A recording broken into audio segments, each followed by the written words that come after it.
Tricia, welcome to the Tech Recruitment Podcast. I'm super excited to speak with you today because you have so much experience in recruiting and in sales as well. You are the most recommended person in the United States within the recruiting domain, right? Like that's an achievement itself, and not to mention the other ones. So why don't you tell us, how did you get into recruiting at all? Like many people, I think there's very few people in the world that decided they wanted to be a recruiter, right? Most of us just fell into it, and I'm no different. I was 19 years old. I had only gone to college or university for 2 years. I knew that I wanted to do some level of high ticket sales, but I had no idea what that was going to be. So I've been doing this for 3 decades. So at this point, I answered an ad in the newspaper, like actually a print ad, and went into an agency. When I walked in the door, I had never heard of recruiting. No exposure to it whatsoever. And in my first interview, the search firm owner explained to me, it was I started as a tech recruiter too, spent my whole career there. But I interviewed and he explained to me, you talk to people, convince them to leave the job that they're in, go to work for our clients, and you make 25%. The fee is 25% of the salary. Well, at 19 years old, I decided in that moment, not only was I going to be a recruiter, but I was going to run an agency like that. So I had other offers. I turned them down, and I called the search firm owner the next day, and I said, I'm going to be a recruiter. Do you want me to be a recruiter for you? If you do, I am willing to start on Monday. If you don't, I'm going to go find somewhere else that I can be a recruiter. And I mean, at 19, I didn't know that that's exactly what you want to have from a recruiter, right? So he hired me, and I spent my first 2 years in agency, went 2 years internal, and then went out on my own in 1997. Wow, that's so inspiring, and your dedication was clear already back then. And over the years, you acquired so many insights and so much knowledge about the industry, right? So we were discussing before we hit the record button that a lot of people these days transition from non-tech recruiting to IT recruiting, and they may struggle with getting a client to work for. They would like to do it. They see it as a very appealing career, same as you did. But they are not sure how to get the first client to work for. So what would you suggest to such an ambitious recruiter?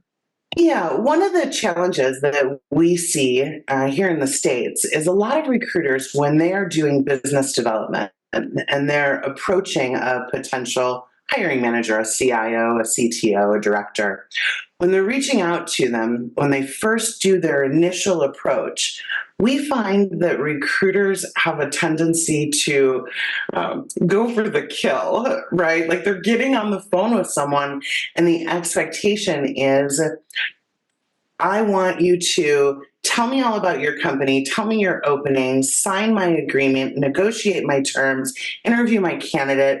And we go into that first call with this giant agenda.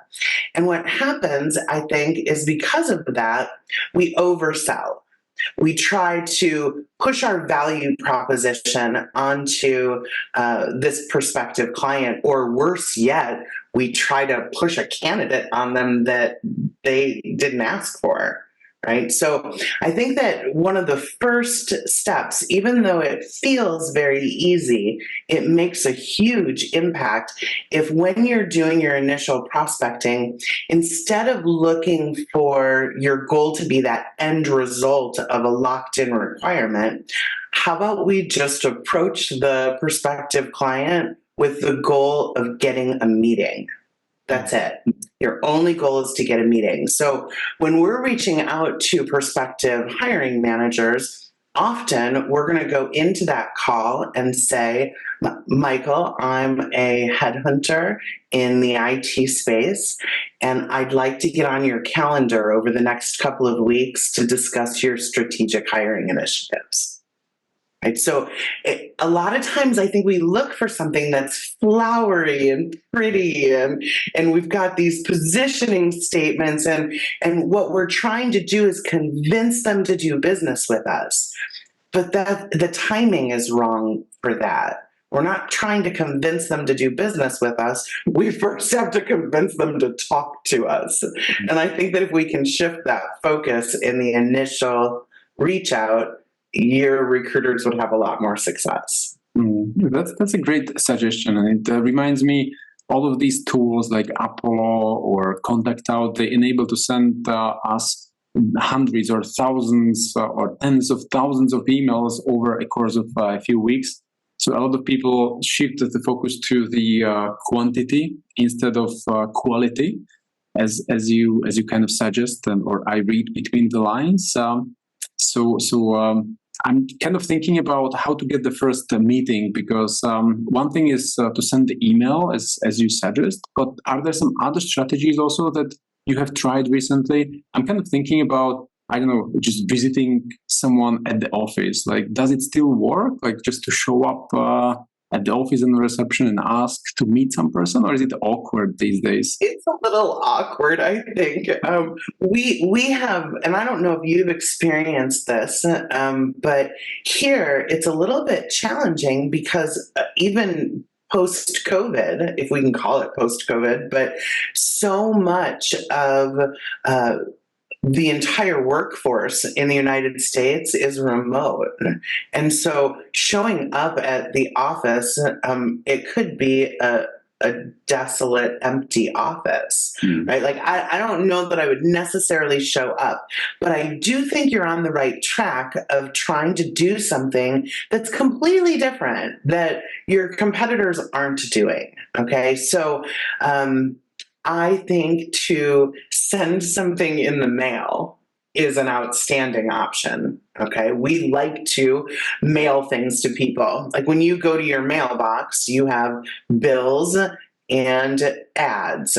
That's it, right? Maybe you get a wedding invitation or a birthday party invitation, and that's very exciting. But we don't really get good things in the mail anymore. So I had a client, one of our private coaching clients, and what he wanted to do, he worked in wealth management, and he wanted to get to the VP of wealth management advisors at Goldman Sachs. So, I mean, like, that's a hard meeting to get. And he had run his cadence. He had done phone calls and emails and social messaging and text messaging. And he had done all of these things for well over a year and could not get this man to engage. So he's like, I am ready to go all out. What do? I need to get this meeting. So what we recommended, it's a little bit unusual, what we recommended that he do is go out and buy a $200 to $300 carving knife. Okay, like that you would carve a turkey with, right? Like a big fancy carving knife, and it's in like a velvet inlay in a wood box, and it's very posh. And then he went and he had the head of wealth advisory, his last name engraved across the bottom of the blade. Okay, so we take this whole fancy knife and we put a note on it that says, "Thank you for carving out the time for a short conversation with me."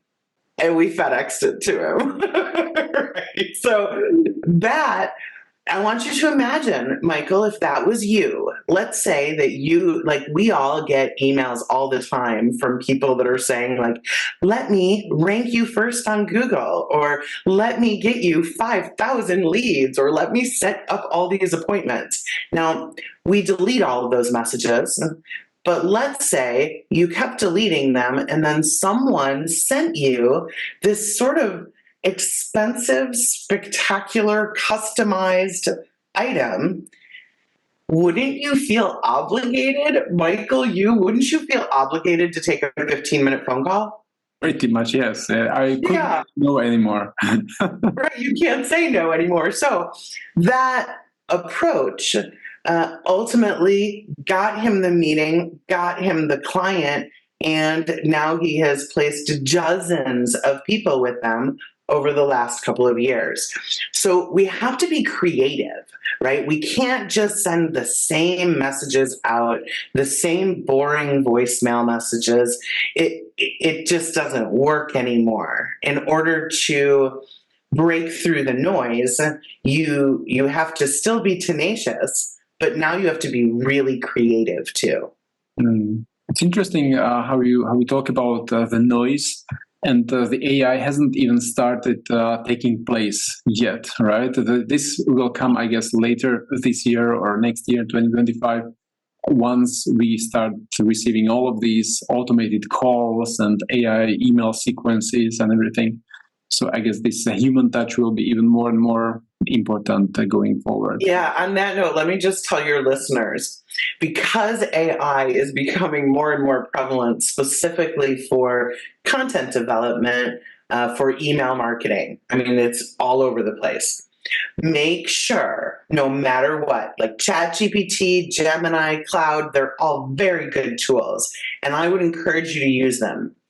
Under no circumstances can you ever start an email to a client or a candidate, prospective client, prospective candidate, that says, "Dear Michael, I hope this email finds you well." No.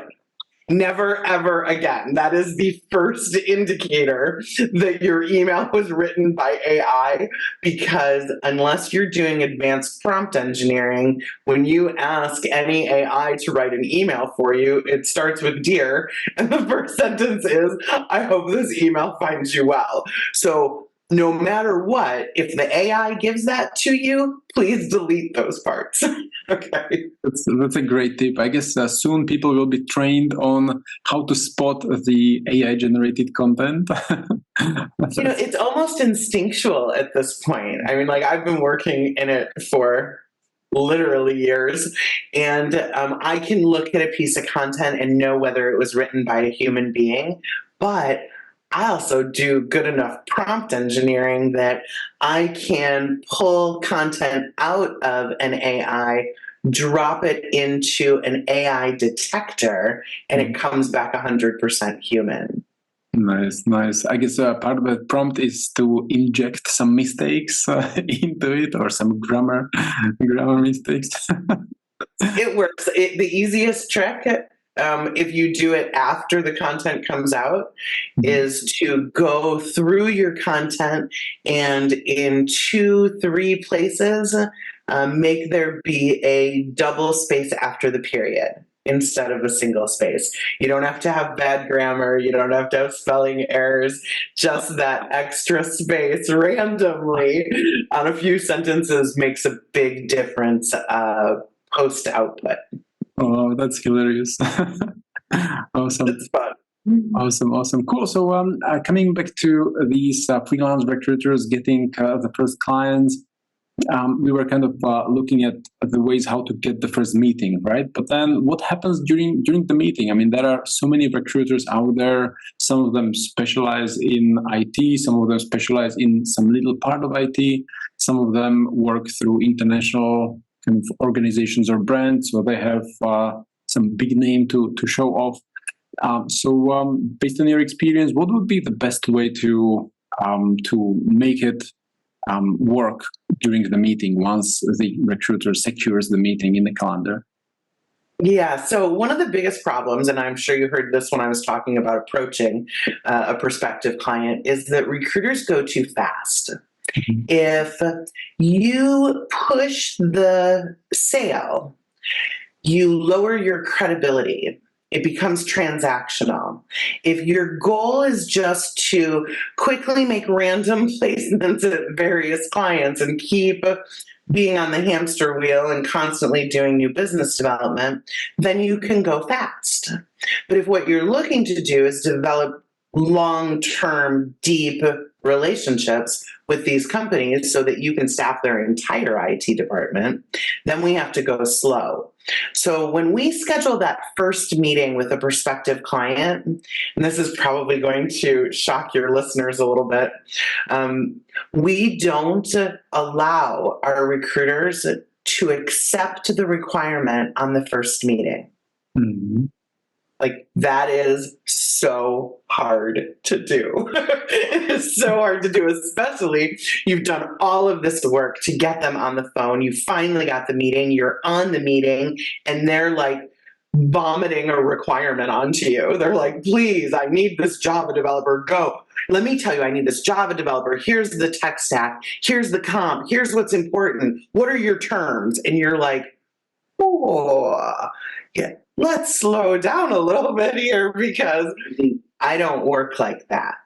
Okay, so in the first discovery meeting, what we like to do is go a little bit bigger. What is right now, if I'm dealing where IT is the cost center, okay, so when we're doing IT placements, it can be cost center or profit center, right? Do you know what I mean when I say that? Yeah, I understand. Okay. All right, so if it is in the cost center, what I'm going to do is start talking to the executive about not in IT, but in the business, the actual business that the IT department is supporting. What are their strategic objectives over the course of the next 6, 12, 18 months? There's no way for me to understand what the bigger picture is of how technology is going to impact and either support or drive the business if I don't start with the business. So I want to understand what the strategic business objectives are, what the challenges are, how IT is integrated into the organization, how they're perceived. Then I'm going to bring it down a level and I'm going to talk specifically about their department. What is the department trying to accomplish? What are the existing projects? What's the tech stack? What's the roadmap?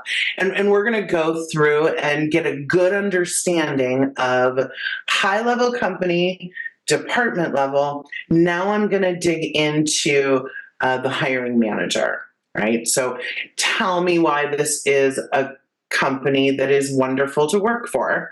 Once I can gauge whether or not that hiring manager is capable of selling the opportunity, then I'm going to ask them, is that why you've stayed with the organization?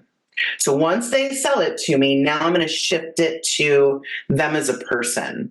And now I'm going to take the conversation in a direction of their leadership style, their management style, the things that work very well for them, the things that don't. How do they granularly run their department? So this is going to give me a lot of insight into what the culture fit is. From there, I'm going to talk to them about their overall process. What does the process look like? How many steps are there? Who's involved? Is there any testing that's going to occur? And I'm going to gather a lot of information around the process and any gaps, roadblocks, bottlenecks that exist in the process. Now, at that point, I will open the discussion to how many people are in the department, what is the typical attrition, and what are you overall looking to achieve over the next, 6, 12, 18 months from a staffing perspective. Now I'm done. Okay. What I will say to the hiring manager at that point is, thank you. I think I have a good understanding of the organization, your department, how it fits in, what you're trying to accomplish. Given what I've learned, I'd like to continue the conversation and go a little deeper into understanding your needs. At this stage, are you comfortable with me, or do you have any questions that you'd like to ask me? Now, I'm going to stop that conversation. One thing for all of your listeners, Michael, you are in control if you end the conversation first.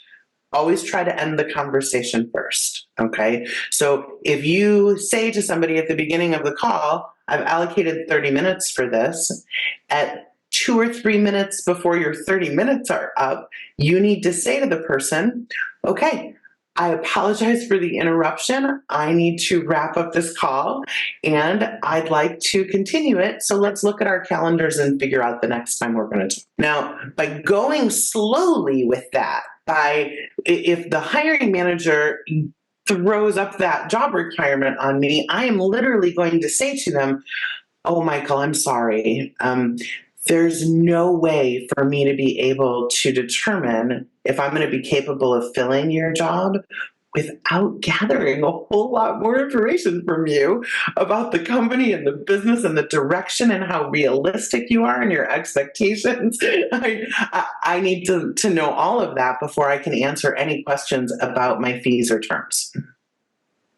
Wow, this is just so cool. I don't have an opportunity to take detailed notes right now, but I'll re-listen to what you just said, because it's golden, and I hope the listeners of this podcast will just pause now, rewind back 5 minutes, and re-listen, because I like your leading style. I mean, how you can lead the discussion and kind of refocus from the job requirement to the more strategic objective, which also helps you sell yourself as a recruiter. It's just so cool.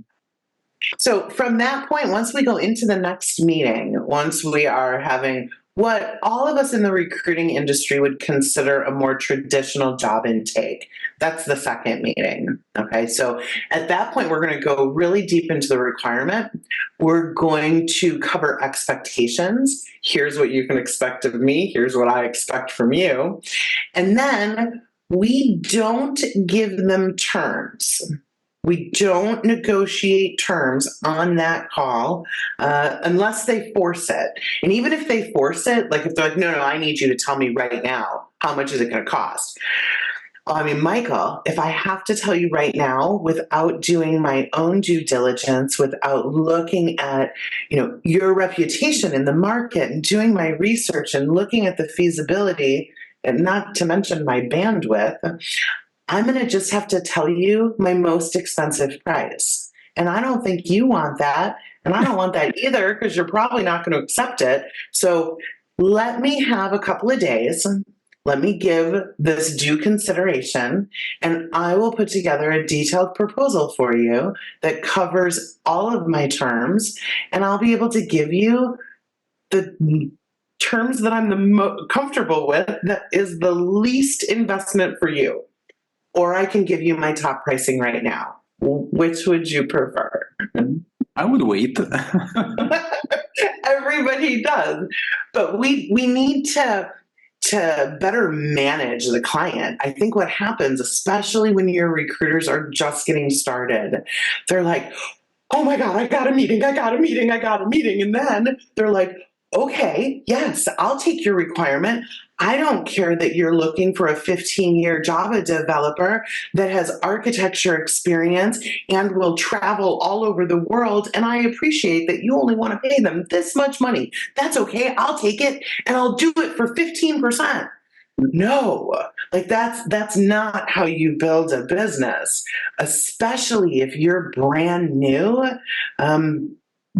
Going slow is more important, right? Even though you need that revenue and you need that first deal and you're so excited to have the meeting, we have to take a deep breath and we have to approach this more as a high-level strategic business management consultant and not somebody trying to get you ranked first in SEO. Right? It's a completely different caliber of sale. And so I would encourage your listeners, like, don't try to bait with a candidate. Like, don't take a candidate and be like, here's my candidate. I got a candidate. You want my candidate? Look at my candidate. No, let's not do that. It is not how we establish long-term, valuable relationships with our clients. Wonderful. And I'm just kind of thinking about the rates that you mentioned. One thing that I also struggle with is the long-term relationship with the rate that we agreed at the beginning. So at the beginning, for example, had clients where we agreed on some low rate because it was an easy role to fill. We had people in the pipeline, so I was kind of okay to decrease the rate. It made sense also business wise. But then 3 months later, 6 months later, we still are operating under the same contract, and the rate may not make sense anymore because suddenly they come with a much more complicated job requirement. So how do you handle these situations? What would you suggest to people who want either some how they call it, framework agreement, or maybe some agreement for each new order? Yeah, so let me address first the whole idea of raising your prices. Okay. It's okay when you're first starting out to use the price as leverage to get the business. I'd prefer you don't. Whatever price you give somebody, you're going to have a really hard time raising that price until you're prepared to lose the client over it. Okay, so if you get to the point where you have a client and you're working at a very low rate because you just got started with them or you just got started as a recruiter, at the point you want to raise the rate, you have to know in your head that there is an opportunity you're going to lose the client. Okay? But let's say you're prepared to because you're sick of working for a pittance, right? So you're prepared to let go of the client, you're going to raise the rate. What we do is first we send out an email that very much looks like a templated, generic, bulk email. Okay, purposefully, we want it to look that way. We want to send it from a bulk system, and there's no customization or personalization to it. And what it is an announcement of an increase in our fees.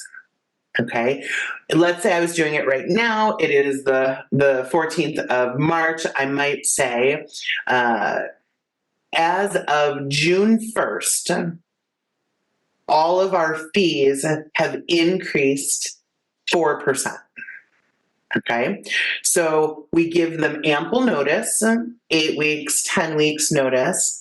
We send that email out.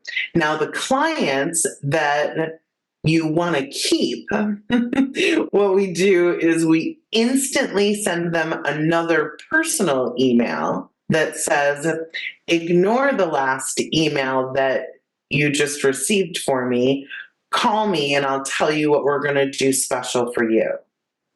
So there's a little bit of a setup there, right?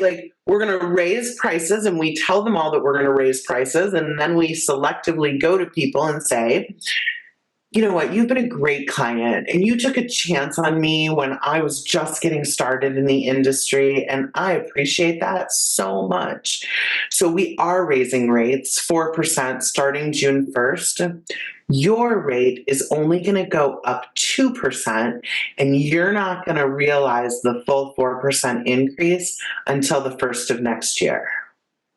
I'm going to do you a solid. I appreciate so much your trust and faith in me. So this isn't going to apply to you. So what we're able to do is we're actually able to frame and set them up for the price increase, make it a little bit farther out or delayed, so it gives them enough time to think about it and decide if they want to continue to work with you. But we also have an opportunity when we do it that way to make them feel special while we raise our rates. Right. That's a great one. And for those who you are prepared to lose, because these are the best clients, right, that you want to keep. So the ones that you want to keep, you do that. The ones that you don't care if you lose, you go directly to them and say, Michael, it is the middle of March. As of April 1st, all of our fees have increased 4%, 6%, 9%. Depends on how low you started, right? So tell them what the increase is going to be. Tell them you will send a new agreement to be executed. And when we're confident and we say, hey, you know what? I know you might not be able to afford it. I mean, there's a little challenge there, right? I know you might not be able to afford it, and I know you might not be able to convince your boss that it's worth it. Unfortunately, I have to raise our prices right now, and it's going to apply to you. So if you need to find a different vendor, I completely understand that. I hope you don't, but I understand the limitations within your organization. If you're able to overcome those, I'd love to continue to support you. Well, these words and the phrases are just priceless. It's just better than using ChatGPT. So sorry, that made me laugh a little bit. Yeah, you know what? ChatGPT is so awesome for creativity, to give you inspiration, to take, like, one of my favorite things to do with it is I will open like Google Docs or Microsoft Word and I'll turn on the voice to text. Mhm. And then if I'm angry with a candidate or a client, I will rant into the voice to text and I will say all of the horrible things that I wish I could say to that client. And then I will copy and paste it and drop it into ChatGPT and say, hold the essence of this, but write it in a professional manner where the goal is to keep the client. Right? And that's very cathartic. I get to rant and vent, and I still get to get my point across in a way that would be much more acceptable than perhaps my initial voice to text. that's a good one. So use it as a proxy with your clients, with candidates, with family members probably as well. One of the really fun things that we're doing with GPT right now, and this will work in any of the major language models. As a recruiter, and having done this for so long, I have screamed from the rooftops to anybody that will listen to me. You do not control candidates. You do not control clients. This is their livelihood, right? So I don't want you to force somebody into a job, and I don't want you to try and force somebody to hire someone. Here's a big news flash. No matter how good of a recruiter you are never going to convince somebody to take a job that they don't want. No matter how good of a recruiter you are never going to convince a CIO to extend an offer to a candidate that they don't want. We're not going to be able to do that. So in the past, everything has been focused much more around activity. I can't control the outcome, but I can control my activity. So the more people I can get scheduled for first interviews with my clients, the more placements I'm going to make. And I can step back from having that control at the tail end of the process. Now, with GPT, there's an increased level of influence that we can have that we've never had as recruiters. So I would encourage all of your listeners to start asking every client, every candidate, okay? It'll feel like a throwaway question, but just look at them, and I'll ask you, Michael. So, Michael, here's a kind of weird question. Have you ever taken a personality profile? Yeah, actually, yes. What are you? So it was this GTI something. I don't recall the letters anymore, but like a Myers-Briggs, right? Where it's like ENTF or something like that. Now, let's say you, like in this specific situation, you didn't know what you were, right? Like you don't remember what it is. I can go and take your LinkedIn profile and your Facebook page and anything else I can find that you've written. I can drop that into GPT and say, making the assumption that this text was self-populated and self-written, and recognizing that you're a large language model and you're only guessing, what is this person's personality type, right? And now GPT can, if you can't tell me what you are, GPT can guess what you are. So now, if I do that with my candidates and I do that with my hiring managers, now what I can do is I can take the job description, the profile or resume of the candidate, my notes from the conversation with the hiring manager, my notes from the interview with the candidate, my assessment of both of their personality profiles. And now I can say, given the job, given the candidate's background, given both of their personality profiles, what questions are going to be asked during this interview? And the answers are phenomenal. Now I can take that a step further and say, given this candidate's personality, recognizing that I only want honest answers, what's the best way for my candidate to answer these questions? So now I have a custom level prep for an interview that far exceeds anything I have ever been capable of on a desk in 30 years. That's just mind-blowing, really, because we are also sending some interview preparation guidelines, but they are very static. They are for all candidates the same. I mean, for one client, the same PDF document with some standard questions to prepare for. But what you say is completely next level, where the document is personalized for each candidate with answers already pre-made. That's just mind-blowing. Yeah, but let me pause you there, because I would not encourage you to send a prep document. Mm-hmm. I wouldn't. When we do as much work as we have to do to get to a candidate that fits, and then get them interested and engaged, and then get the client interested and engaged in our candidate, at this point, the biggest advantage that you can offer your candidate is the prep. Right? The better you prep your candidates, the better they're going to perform on an interview. We do more interviews in a week than most of our candidates do in their lifetimes, right? They're not professional interviewers, and they need help.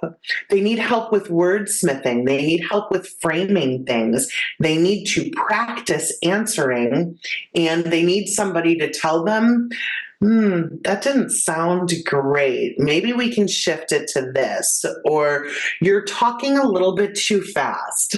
Or you're talking a little bit too much. Or but I don't know that, and I can't direct and advise the candidate in a generic document. So I would encourage all of your people to heavily, heavily weight the time that you invest in a prep. I can't prep a candidate for a first interview in under an hour. It takes me an hour to prep them. But that's where the relationship is made. Right now, you're coming from this position of you're an expert. You are the advisor.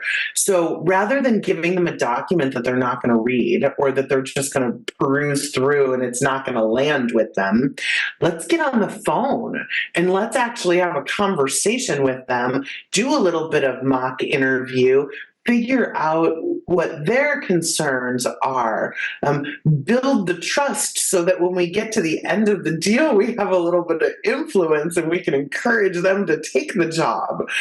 We can't do that by just sending them a prep document. That's true. That's true. And this could be also seen as some career coaching, right? As something that gives the value to the candidate, even if he or she is not hired by the client. So I'm kind of thinking now whether this is something that the candidate could also pay for as a part of career coaching. Is it some paid service that the candidate pays, I don't know, $100 for or more? In our private coaching practice, we have a couple of people that own search firms, and they have built career coaching arms to their companies. It's a very, very nice supplemental, complementary offering. If you decide to do it, what we want to do is we want to put a page on the website that is not accessible through navigation. You don't want your clients, you don't want it visible to your clients that you do career coaching. Now, there is one major standard that you have to adhere to. You cannot be paid by a candidate to help them in their career and then be paid by a client to place that same person. Can't do it. Okay, it's one or the other. So if you're doing career coaching, we charge like in between $5,000 and $15,000 for that, not $100, $5,000 to $15,000, and it is custom, personal, private direction for someone in your industry that needs help making a job change. And that is prepping, debriefing, making decisions, resignation prep, accepting the counter or accepting the offer, how to handle the counter offer when it comes in, how to put your best foot forward when you're starting the new job, right? Like there's a lot of career coaching. So if you have that separate line of business and it's on your website and you can't get to it through navigation, now what we do is we give the link to any unqualified candidate. Any candidate that doesn't fit a job you're working on, now you can drive them to that page and maybe they'll pay you for career services, but our fees are too big for placement. I would focus on placement and add that career coaching piece as a hidden supplement that you could individually drive candidates to that you didn't want for your search practice. Very interesting, very interesting. I don't even recall how we got to this point, and I like how kind of the next steps unfold as we progress. So it's just really cool how many opportunities are out there in recruiting, right? We started with kind of onboarding new clients. Now we're talking about how to lead the clients and make more placements. At the same time, there are all these other kind of supplemental businesses that we can also build. At the same time, it's kind of difficult to stay focused. And I've seen recruiters jump from one role to another. They start each contingent search from scratch, and then they may be burned out because they cannot really reuse candidates. So what would you advise in such case? Like how to stay focused within one area, within one niche? Like how big niche is still acceptable, or how small niche to go for? Or I'm not sure how to ask this question, but I guess Yeah, I see where you're going. First of all, I think a lot of recruiters get really bogged down in what should my niche be, right? That's a huge roadblock. And if you've been at this for a while, usually, even if you decide what your niche is, you're going to change it. Like you're not married to it.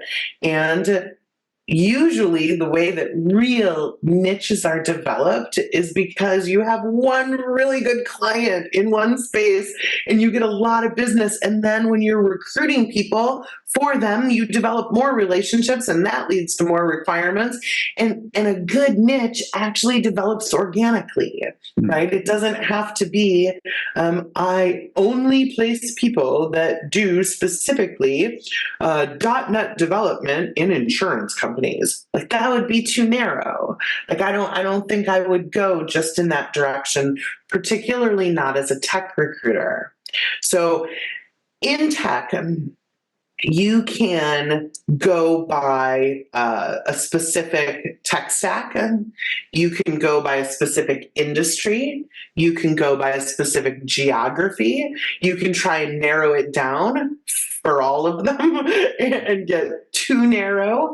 But ultimately, I think technology recruiters have one kind of bad thing going for them. Okay, if I'm a tech recruiter and I focus on individual contributors, staff level people, let's say my primary focus is programmers, or my primary focus is database administrators, or my primary focus is network administrators. It's not the same thing as in other industries, right? Like if I'm looking at a accountant, an accountant is an accountant is an accountant, but a programmer that works in a Unix environment versus a Microsoft environment are two totally different people. Like they might as well be a lawyer and a manufacturing manager. Like they're just totally different people. So I think one of the challenges that we run into, and you touched on it with candidate reusability, it's a misnomer. I mean, you have to be so narrow in your niche, in your geography, in your level, and then you have to do this for a decade or more before you truly have candidate reusability. Like where I can take a candidate and either like I could build a desk right now where I could have one candidate interview at multiple clients. That's a nice thing when we can do that. But that's a very hard thing to do in tech. I think you limit yourself too much if you try to go too narrow in tech. I think we need to be broader. What kind of people in tech do you typically place, Michael? So, for example, DevOps and cloud engineers. So, cloud is now on the rise. Lots of companies look for cloud engineers, but this is also a bit too narrow.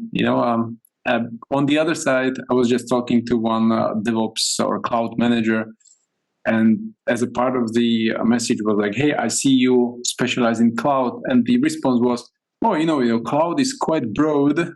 And I was thinking, oh my, it's still broad. So how narrow should I go? Should I just focus on AWS cloud engineers in fintech companies? I mean, that's really narrow. I don't think so. I don't think you should go that narrow. I mean, in my opinion, and I spent, 25 years as a tech recruiter. Right. So this is actually a space that I am intimately aware of. I think that if I was going to focus anywhere in tech, I'd focus in tech leadership. I mean, you might as well get the bigger fees, right? Like, so I would constantly be trying to push up in the organization. If I can place CIOs, CTOs, VPs of IT, or if I can place the head of software engineering, like those are the kind of roles that I want. If I'm doing staff level placements, the easiest way to have more reusability or to put less effort into your placements is to develop a couple of key accounts where you're placing all of the tech people into those environments. And then where it becomes easier is the company really well. The interview process really well. The tech stack is still going to change depending on what part of the IT department they're in, but your job will be easier because you're making multiple placements at the same client. Other than that, it's pretty challenging. Like anybody that's out there saying, okay, I'm going to go super narrow for candidate reusability, probably doesn't have enough experience in our industry. Yeah. That's very, very interesting insight. So it also comes down probably to when to niche down or how to choose the niche. Probably at the beginning, some focus makes sense, and then as you grow, you can open up the niche. Is that also something you've seen with some of your clients? Yeah, I have one of our private coaching clients. I adore her. She changes her mind what she wants to work on. And so she'll go onto her website. Like last week she was making ag tech calls. Right? So she went onto her website and she changed it so that it said ag tech, and she did a whole week's worth of marketing calls to ag tech companies. And if they went and looked at her website, it said she does ag tech. If you would have done that, I don't know, 3 months ago, it said she did marketing tech. Like she just, whatever she feels like working on, she's not committed to anything. And she just will go in and make the changes to her site and go in a different direction for a little bit. That's so cool. That's so fresh, So some right. people change their jackets. So that's how they do it these days. Virtually online. That's awesome. Cool. And speaking of these marketing calls, some people may be kind of worried about making the cold calls these days. People are used to texting on WhatsApp or somewhere, right? And then when they are supposed to pick up the phone, they struggle. So are you referring to these marketing calls when you call on the reception and then someone picks up and you ask for someone who's responsible for HR, something like this? Yes and no. So yes, we're going to pick up the phone and we're going to call the main number, but we're not going to ask for HR and we're not going to ask for anyone by title. So, I mean, the internet is vast. You should be able to figure out the name of the person that you suspect is the hiring manager or the person that you want to reach out to. I would never recommend calling into an organization and being like, "Hi, Michael, can I speak to the VP of HR?" They're going to be like, "What are you calling for?" Like, do your research. Do your research, know who you're calling. When you make that type of a cold call, always identify yourself by your full name before you ask any questions. And a little hack, a little trick is give your location. So if I was calling you, I might say, "Hi, Michael, this is Tricia Tamkin from Chicago. Can you connect me to Bill Smith?" Mm-hmm. Okay, so we're all about telling the truth. Like we never, ever recommend that anybody makes something up. Don't do that to yourself. Just tell the truth all the time. I really am Tricia Tamkin. I really am in Chicago. Okay, but by saying that, by giving my full name first and saying where I'm from, it gives the implication that I'm internal. Okay, so the receptionist or the gatekeeper is going to feel in that moment like I'm an employee. And so even if they don't have a Chicago office, right, I can just, "This is Tricia Tamkin from Chicago, connect me to Bill Smith." And so it's not, I'm not asking, I'm directing. Okay, I'm telling the receptionist what to do.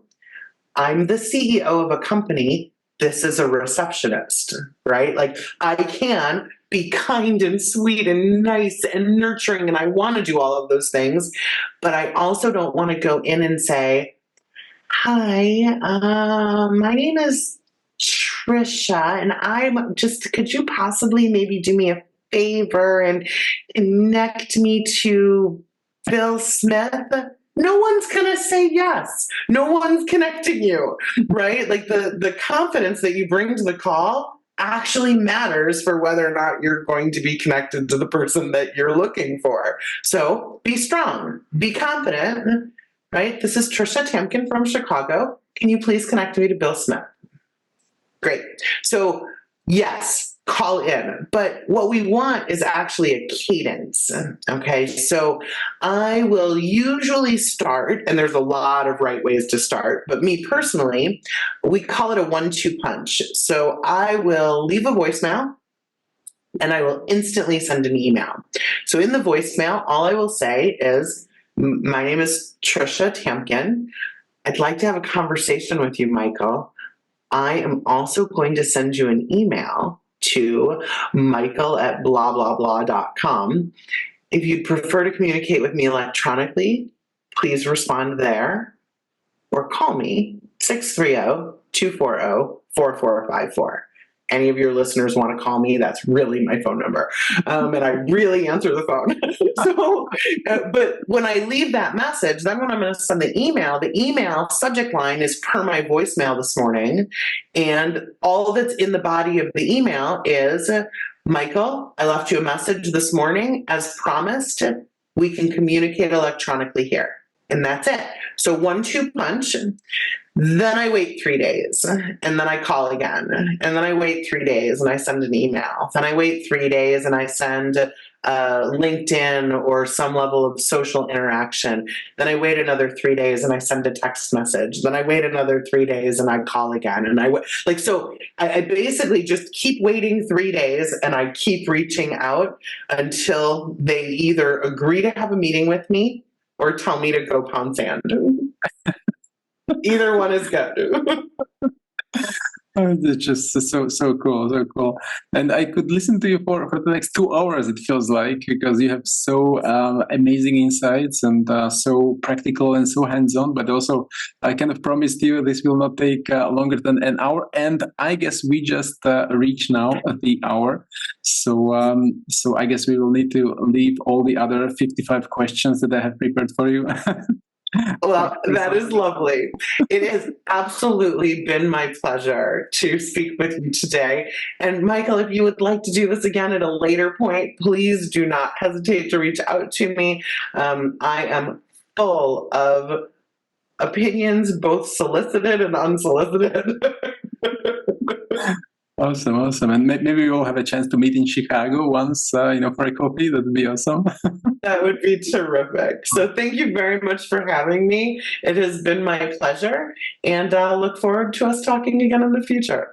Thank you. And just a quick question before we wrap it up. Where can people find a bit more about you? I'll include the LinkedIn in the comments.